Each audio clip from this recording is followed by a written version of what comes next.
tallos sencillos de 3 pulgadas de diámetro se ramifican a una distancia de unas 6 pulgadas en otros 5 tallos, cada uno de los cuales se subdivide al cabo de 8 pulgadas en pequeños tentáculos o zarcillos ahusados que dan a cada tallo un total de 25 tentáculos.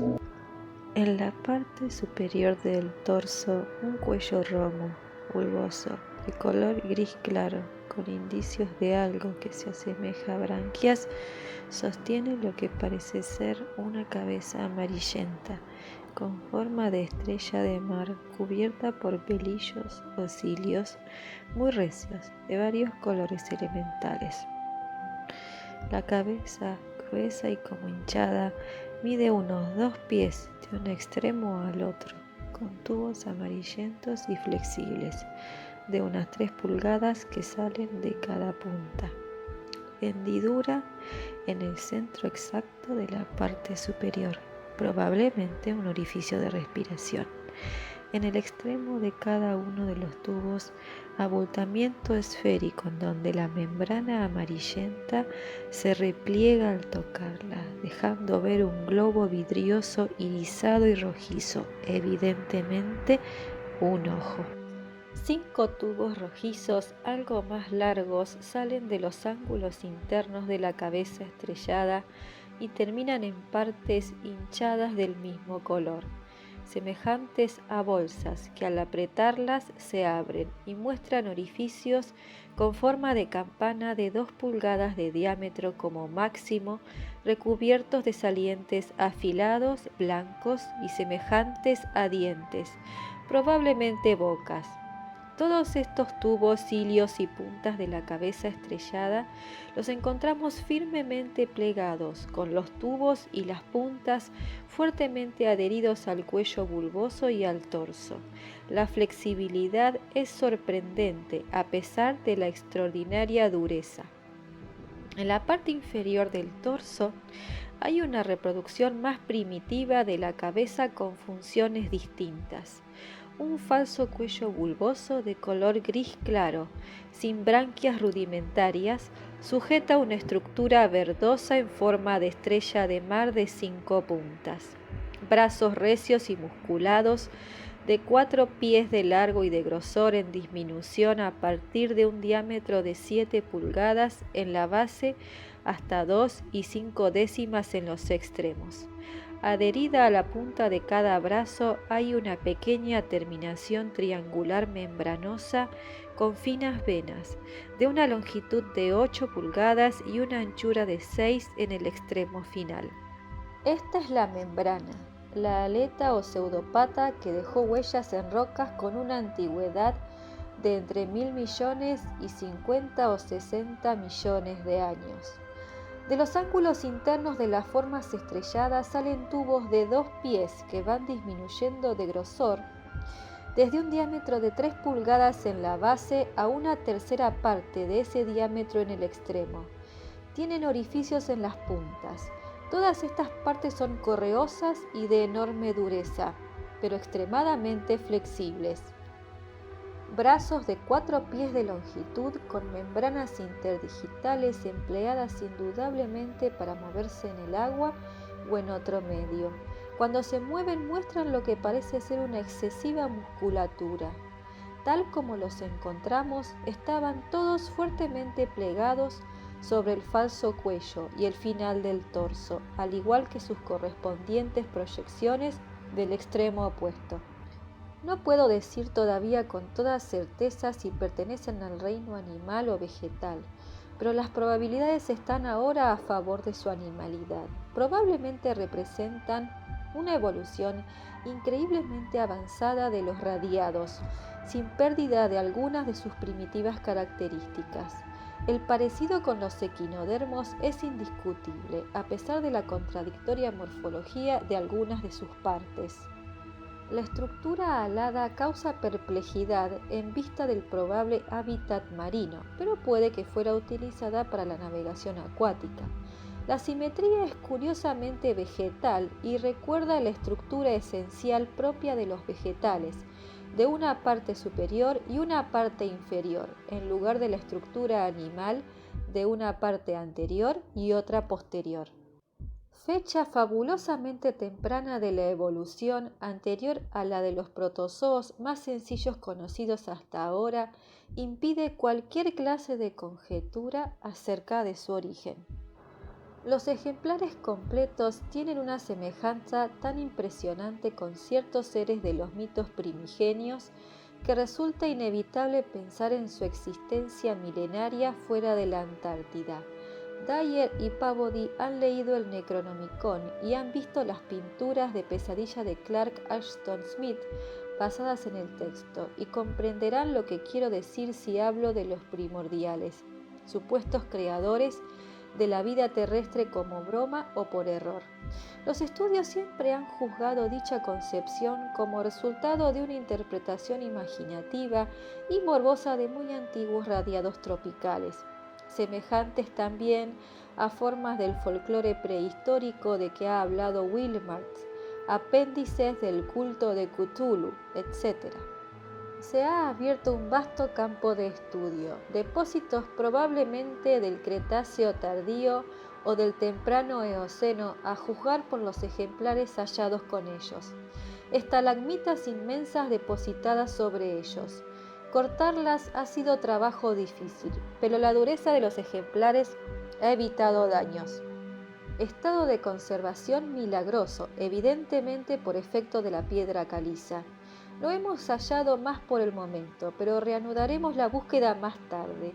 Lo difícil ahora es llevar 14 enormes ejemplares al campamento sin los perros, que ladran frenéticamente y no se les puede dejar cerca de ellos. Con 9 hombres, hemos dejado 3 para vigilar a los perros. Podremos manejar los 3 trineos bastante bien, aunque el viento es fuerte.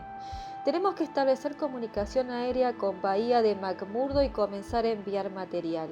Pero he de hacer disección de uno de estos seres antes de enviar los demás. Ojalá tuviera aquí un verdadero laboratorio. Dyer debiera darse de bofetadas por tratar de impedir mi excursión al oeste. Primero las montañas mayores del mundo y luego esto. Si no es la culminación de la expedición, no sé qué podrá serlo. Hemos triunfado científicamente. Felicito a Peabody por la taladradora que abrió la caverna. ¿Ahora puede el Arkham repetir la descripción, por favor? Lo que Peabody y yo experimentamos al recibir este informe es indescriptible, y no le fue a la saga el entusiasmo de nuestros compañeros. McTighe, que había traducido apresuradamente los pasajes principales según se iban recibiendo, escribió ahora todo el mensaje traduciéndolo de la versión original en taquigrafía y lenguaje telegráfico tan pronto como cerró la emisora de Lake. Todos se daban cuenta del significado de aquel descubrimiento que hacía época, y yo envié mi felicitación a Lake tan pronto como el radio del Arkham repitió la descripción como se le había pedido, siguiendo mi ejemplo Sherman desde su campamento en el depósito de la bahía de McMurdo y el capitán Douglas del Arkham. Más tarde, como jefe de la expedición, añadí algunos comentarios para que se transmitieran desde el Arkham al mundo exterior. Naturalmente era absurdo pensar en dormir en medio de tantas emociones y mi único deseo era llegar al campamento de Lake lo antes posible. Fue una gran decepción cuando me mandó decir que una creciente tempestad de viento que soplaba de las montañas hacía imposible volar por el momento. Pero al cabo de 1 hora y media volvió a aumentar el interés, desvaneciendo la desilusión. Nuevos mensajes de Lake hablaban del feliz traslado de 14 de los grandes ejemplares al campamento. La tarea había sido dura, pues aquellas cosas tenían un peso sorprendente, pero entre 9 hombres habían logrado hacerlo muy limpiamente. A la sazón, parte de los que formaban el grupo estaban construyendo apresuradamente con vallas de nieve y a segura distancia del campamento un cercado al que pudieran llevarse los perros para facilitar su alimentación. Los ejemplares quedaron tendidos sobre la nieve endurecida cerca del campamento, excepto uno con que Lake estaba realizando burdos ensayos de disección.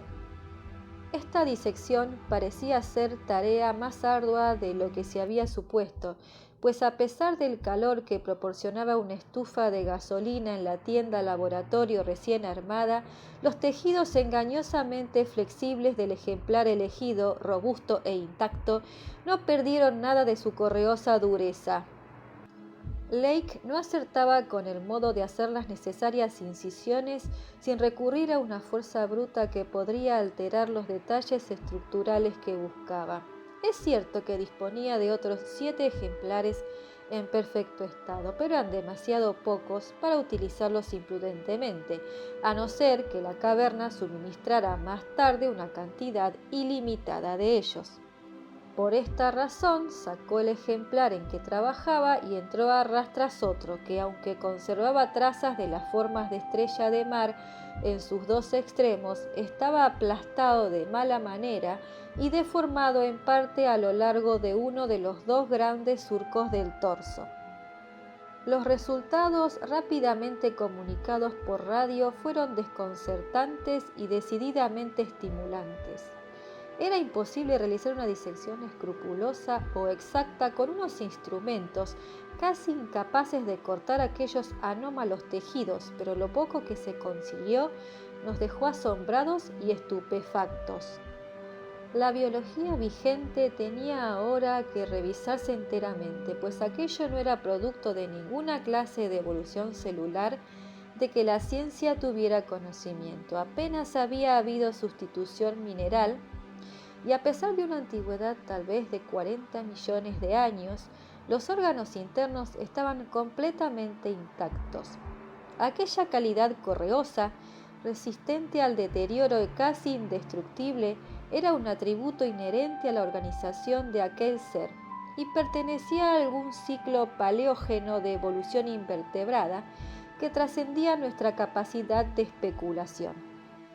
Al principio todo lo que Lake encontró estaba seco, pero a medida que el calor de la tienda dejó sentir sus efectos de fusión, encontró una cierta humedad orgánica de penetrante y desagradable olor hacia la parte no dañada del ser.